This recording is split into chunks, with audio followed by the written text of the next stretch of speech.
Hey, welcome back, everybody, to the 4-Star Today's Market Explained podcast. Today, we will have an interview episode, and we have Zack Haptonstall, and he is with a multi-family developer and investor down in the Southeast. Zack, welcome to our show today. Yeah, thanks so much, Brian. Really appreciate you having us on. Looking forward to bringing some value to the listeners here. Yeah, so Zack runs a real estate operation where they acquire primarily multifamily. Zack, you want to tell us a little bit about your firm? Yeah. Thanks, Brian. So I'm Zack Haptonstall. I'm the CEO and co-founder of Rise48 Equity. So we are a multifamily value-add investment company, and we are based locally here in Phoenix. We also have an office in Dallas, Texas. So we just exclusively focus on Dallas and Phoenix multifamily deals. Since we've started, we've purchased 45 different assets, over $1.7 billion worth of real estate, about 7,000 units or so. We've gone full cycle, executed the business plan, sold 11 of those deals. We are completely vertically integrated, so we do all the property management in-house with our management company we started. We do all the construction management in-house. We buy all of our materials directly wholesale from an overseas manufacturer, so we control our supply chain. And so we've got a lot of efficiencies there. We've got over 240 plus full-time W-2 employees on full benefits. And, we don't really get fancy or cute, Brian. We just kind of do the same thing over and over, rinse and repeat. We just kind of crank these value-add deals, typically 1980s vintage apartments, 100 plus units, and we'll buy them, raise money from investors, $50K minimum investor. We'll typically have anywhere between 200 to 500 investors in each deal, depending on the deal. Raise 15 to 25 million. Everybody who invests owns a percentage of the apartment building. We go in there, we renovate interiors, exteriors, improve the operations, improve the community, increase the rents, which increases the value of the asset, and then we'll sell or refinance it to get the returns for the investor. So that's kind of what we do, is this multifamily syndication. So, a lot of our investors who are listening today are invested in alternative investments of all different types, including real estate. So I know there's certain areas of real estate that are pretty tough right now because of interest rates, but It is everything, isn't it, Zack? Even multifamily space. Oh yeah. Interest rates, they have their impact across the entire economy, in all forms of real estate. I mean, I think many people are probably seeing the headlines. Office space has especially been impacted and really been getting crushed. Multifamily has actually been really the most resilient, I would say, of most real estate right now. I think you're looking at multifamily and industrial has been the most resilient. But yeah, I mean, it is still impacted, no doubt. We were talking before we're starting to record, Brian, that in the short term, right now, multifamily values are down 20 to 30% at least from where they were, last year in 2021, all because of interest rates. Because when interest rates are higher, buyers have less buying power. The debt is more expensive. And so, they just can't get to the valuations that they could before. But with that said, the fundamentals are still incredibly strong. Okay. There's still job growth, population growth. And I mean, across our portfolio, we've renovated 1,300 units the first 7 months of this year. Our average rental increase is $450 a unit, right? So we're still seeing strong demand, and we're forcing appreciation on these assets. And so it's all about, are you focused on development? Are you focused on Class A luxury? We're focused specifically on workforce housing, where we're going in there and we're not relying on the market to, give us this organic rental appreciation. We're going in there and we're specifically looking for deals that have rents that are already below market, and we can renovate them and push them up to market to increase that value. So I think our space is a little more insulated. Now also, Brian, because of the fact that workforce housing is where the bulk of the demographic lives. Okay. So we've got about 6,000 units just in Phoenix right now. We've got over 1,000 in Dallas. Our average rent in Phoenix right now across these 6,000 units is a little bit over $1,200 a month. Okay. Right. And we renovated a lot of those units. So we're pushing them from $800 to $900 up to $1,200 to $1,300 a month. So it really, what we've seen is that, and this is similar to 2008, 2009, when you look at the trends in the data, when there's a downturn, people lose their single family homes, they can't afford those luxury Class A apartments, and they trickle down into this affordable workforce space because it's kind of where the bulk of the people live. So we feel insulated and that we can, ride out the interest rate storm here. Yeah. So now you said prices are down. Now I know in your primary market, Phoenix, there's a ton of new people moving into Arizona and specifically Phoenix. Don't you have a Taiwan semiconductor operation with 20,000? So why would prices go down in an environment like that? Yeah, so it's all a factor of interest rates, right? So transaction volume of multifamily apartments is down significantly across the country. Okay, I've seen data just the last few weeks that, volume in Phoenix, Dallas, national data, the transaction volume is the lowest it's been since the 08-09 recession. Okay, so it's because none of these deals are making sense right now in the short term with how high interest rates are. So there's very few deals actually transacting at all. And the deals that are transacting, the only people that are selling because they have some type of interest rate pressure where they need to get out of that loan. And in order for a buyer like me to make that deal work economically, I can't pay the same price I paid a year or two ago because my debt is so much more expensive. I have to pay 20 to 30% less. And so like we've told our investors, we don't plan to sell a deal all year. We've bought 7 deals this year. We haven't sold anything. I'm not going to sell a deal and give a discount to a buyer in the short term just to sell it now. So it's a good time to be a buyer, not a good time to be a seller. When interest rates do come down, Brian, whenever that is, 2024, 2025, that will cause cap rates to compress, values will go up very quickly, then you can start to sell. So a strategic investor wouldn't be running away, they'd be buying today. Yep, exactly. Right now is where the opportunity is. I mean, we're finding distressed opportunities off market where we're buying these deals for, I don't want to say pennies on the dollar and exaggerate, but truly we have a deal that's going to be 30% less it would have traded for last year. And it's because they've got an interest rate cap coming up that's going to expire. And they have no choice but to get out of this deal. They can't refi out because of where the interest rates are at. So there are opportunities. It's not widespread, at least yet. I mean, I don't know. We'll see what happens. I mean, we're recording this at the end of August here. We'll see what happens, but there are opportunities right here. And a lot of the competition, like most of our competition, Brian, are large private equity firms, hedge funds, life insurance companies. Most of those groups are on the sidelines. Okay, so for us, we see this as a huge opportunity to just capture more market share. I'll give you an example. 2020 hits, right? COVID. We own a handful of deals in Phoenix. And in March of 2020, we're freaking out like everybody else. The sky is falling. What's going to happen to our apartment buildings? Well, by July of 2020, we're looking around and realize nothing's happening. We're actually getting rental growth. We quietly start tying up deals off market and buying them in the second half of 2020 when nobody else is buying. They think we're crazy because we were getting massive discounts. We've already sold 5 of those deals. They were all home runs for investors, right? So we see right now we're getting these deals at very low basis with little competition. And in the next few years, we feel like it'll come back and we can get good values. Interesting. Okay. Well, good. So that kind of frames out the opportunity. So how do investors who want to get involved with like your programs, how would that work? Yeah, good question. So the type of offerings that we do is that, we're regulated by the SEC. Okay. So we cannot solicit any offerings to the public. You'll never see any of our deals on like social media or our website.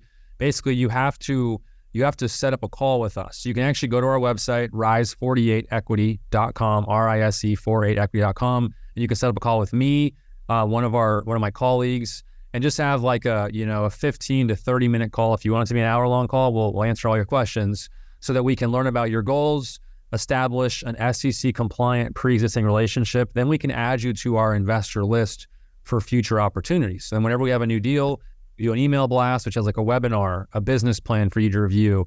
And if you're interested, you fill out a short soft commit link form. We then have you log into our portal, sign the documents, wire the funds. And so, yeah, you have to have what's called a pre-existing relationship just by setting up a call with us, and then we can make those future deals available.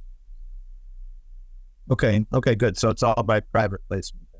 Yep, it's all, yeah, we do all private placements. That's exactly right. We're doing a Regulation D offering. We have an SEC attorney who drafts these documents for each deal that we do. Have So how many investors do you have now? Yeah, so we've had over 4,000 different individuals who invest with us so far. We've got over 5,000 on our list, but 4,000 plus have actually invested.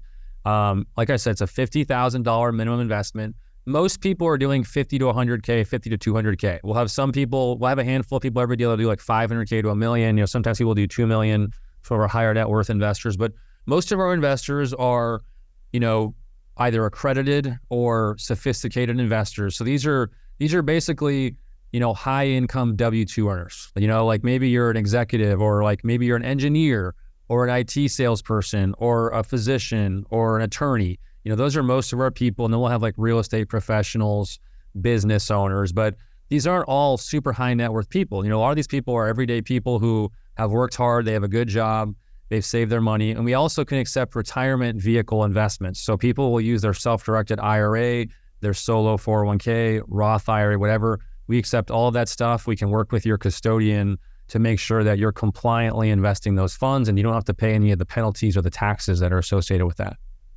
Nice. So, Zach, a lot of our investors are folks like your investors who have invested in real estate deals. What for those who are kind of new to this, what are the most common misconceptions about investing in the real estate market? And do you address these with potential investors? Yeah, great question. And so I think, I think that there's actually not a lot of exposure to what we do, because I think when people think of real estate, they think of buying a single family home, right? And renting it out. That's what most people think of. And then they don't want to have to deal with being a landlord. They don't have to deal with like a broken toilet or, a tenant complaining to them. And so the benefit of what we do is that our investors are 100% passive, right? We own the property management company. We deal with all that stuff. As an investor with us, you're never going to hear about any of that stuff. You're going to get a monthly report that shows you the progress on the renovations. It shows you all the key metrics for where our rents are going, if we're staying on track, things like that. And I think that what we do is it's very simple for investors to understand because it's not rocket science. I think that basically how it works is that these tenants, they all have jobs, right? And we make sure they have jobs because they have to qualify if they want to rent our apartment. They have jobs, they go to work, they make money, they pay the rent. The rent pays the mortgage payment for the apartment building, it pays the operating expenses, and whatever is left flows through to investors as cash flow. We do monthly cash flow distributions. So I think a lot of our investors who have historically been heavily invested in the stock market, they like this alternative investment because it's a hard asset, right? And so, if a CEO of a big public company sends a tweet, they could tank your stock, right? And you have no control over that.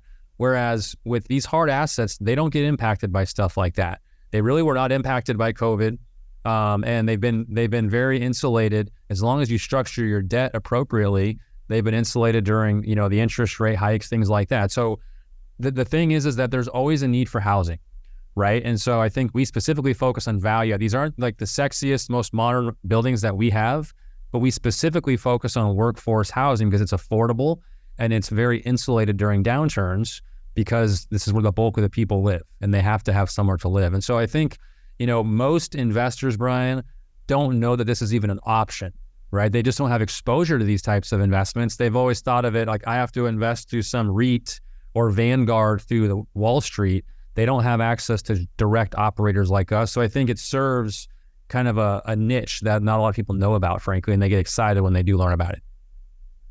They learn about it, direct investing rather than publicly traded REITs and things like that. Wonderful. Yeah. You mentioned the stock market, and that's a big focus of investors at a firm like ours, where we run portfolios for them also. Do you see any relationships between the real estate investing or advantages or diversification advantages? How do stock market people think about real estate? Yeah, great question.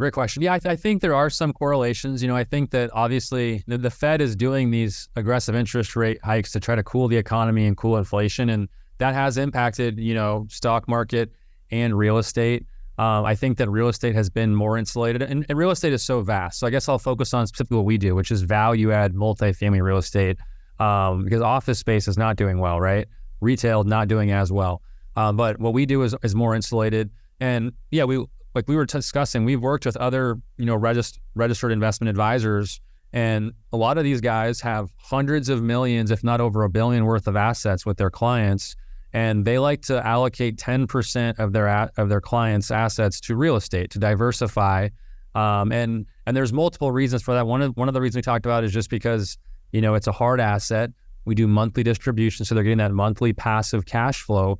But also, a lot of our investors that are investing, heavily in the stock market, they like investing in real estate because of the depreciation benefits, the tax benefits, right? And I'll give a disclaimer, I'm not a CPA or tax professional. Everybody has their own situation, so consult your CPA. But, many of our investors, Brian, they're getting the benefits of, depreciation, where each year we're giving them a K1 because they're investing in a deal. So they're an equity owner in this apartment building. They're basically a business owner with us, even though they're passive.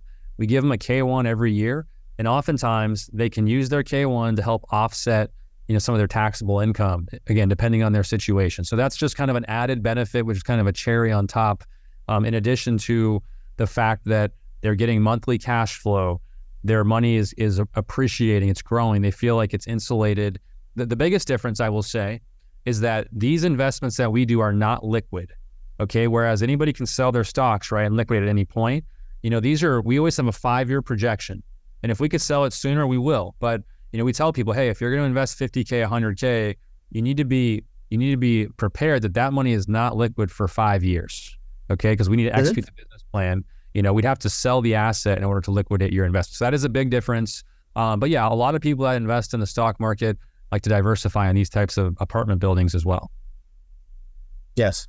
So you've been in the real estate business a long time, and hospice and some other versions of it. How does all that experience lead you to where you are, and how do they compare to what you're doing now? Yeah, good question, Brian. So I was, quick background on me, I was born and raised here in Phoenix. Just grew up in like a lower middle class family, no real estate background, no rich uncle or anything like that. I wanted to be a sports reporter, so I got a journalism degree, and I was a live news anchor, sports reporter for Arizona PBS, which was cool at first, being a live TV. And then I quickly realized, Brian, you can't make any money in journalism. And I had a bunch of student debt. So I was like, I got to get out of this. I need to make money. So I went into healthcare marketing, working for a hospice organization as a marketer, director of marketing, and then president and co-owner of a hospice organization here in Phoenix. And I think, in hindsight, a lot of those, skills I developed, because I was basically going to hospitals, doctors' offices, building relationships with physicians and meeting with families to get people signed up on hospice care. A lot of that stuff translates to the real estate world. I quickly was able to build out, scale, and then be a part of an exit of a hospice firm. We sold it to a private equity firm. And so I think learning how to recruit, interview, hire, and train and delegate and to scale a company gave me a lot of experience to be able to translate those skills to our real estate company. Because it's a different industry, but at the end of the day, you're dealing with people, right? And you need to put the right people in the right places. There needs to be accountability, leadership in place. And so I think, we've been fortunate that we could grow our equity base because of, good performance. Investors keep coming to us. We keep getting more referrals, but you have to keep up with that growth operationally.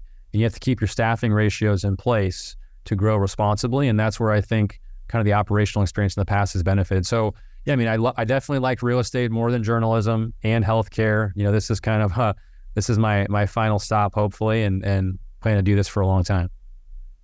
That's great. Good. Well, we're about done here, and I just wanted to see, do you have any parting thoughts here? We're going to have about a couple hundred people, and then over the near term, over the next year, maybe 1,000 people see this show, and so you have the floor. Anything you'd like to tell the investing world out there? Yeah, no, thanks so much, Brian. Really appreciate the opportunity. Yeah, I think that, like I said, multifamily real estate, it is more insulated in the long run. And if you look historically, it's pretty much always outperformed like the S&P 500. So we look at different things like that we show investors. Not that you shouldn't be invested in the stock market. It's good to diversify. But yeah, I just appreciate you having us on here. If anybody wants to reach out to learn more about what we're doing, like I said, you can go to our website, rise48equity.com, set up a call. Happy to talk with you, but thanks for having us on here, Brian. Really appreciate it. That's awesome. Thanks for your insights. And so it could be a good time to be a multifamily investor, even though things are a little rough here, but the prices are better, and looks like you've got some good ways to do it. So we'll leave it there. Zack, thanks for being with us today on today's Market Explain. And we will be back, everybody, with another great episode, probably a market commentary episode. And then we'll go back to another interview with another great investor and insight leader like Zack. So thanks, everybody.